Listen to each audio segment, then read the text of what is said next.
Hey, this is John Carlos, and I'm here with a look at the Star Wars Black Series action figure of Luke Skywalker in Stormtrooper disguise. Here's a look at the artwork on the back of the packaging.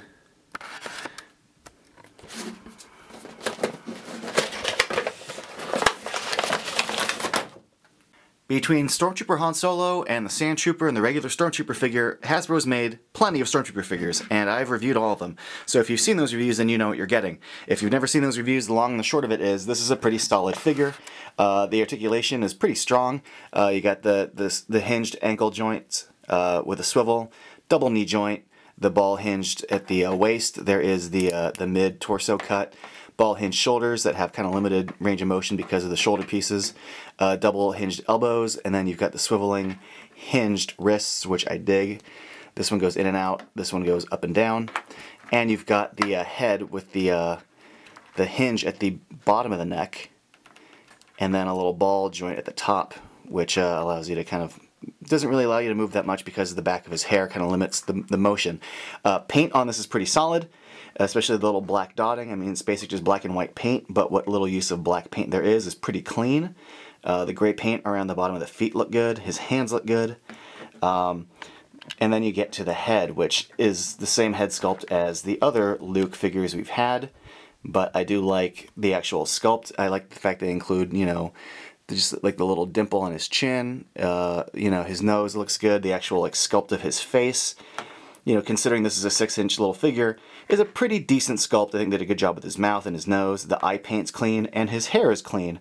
It's a kind of a tannish brown paint with a little bit of like lighter blondish highlighting going across the top of it. Now he also comes with this helmet, which I think is a really good looking helmet. The paints on the blue look good, the little blue sides.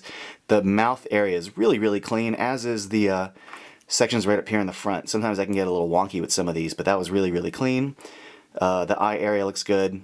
The gray paint, all really solid, and it fits over his head like so. And it fits like proportionately. It doesn't look too big. Like it's not like too big of a size that it looks weird, and it goes on and off really easily. Also comes with the blaster, Stormtrooper blaster, and I like the overall sculpt of it. They did a good job just capturing what the blaster is supposed to be. But what I really dig is it comes with the comlink. That's a really cool little accessory that Han didn't come with, and obviously he wouldn't come with it. It's really tiny. I could barely hold it, but I mean, the fact that they included this is a really nice touch because Luke does use it in the movie, and I think this inclusion is really awesome.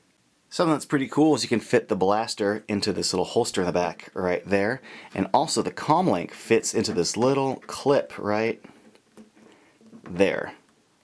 It's a little thing, but I like that the comlink fits perfectly between his index finger and his thumb on his left hand.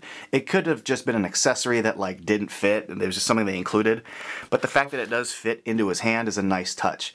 And this figure on the whole is a nice touch. It's really easy for Hasbro just to make the Stormtrooper figure with like a Luke Skywalker head. I get it, it's cheap, but it's such a big moment in the movie that I think it's really cool they included it in this line.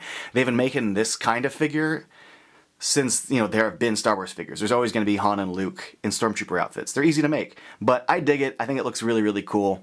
Thanks for watching.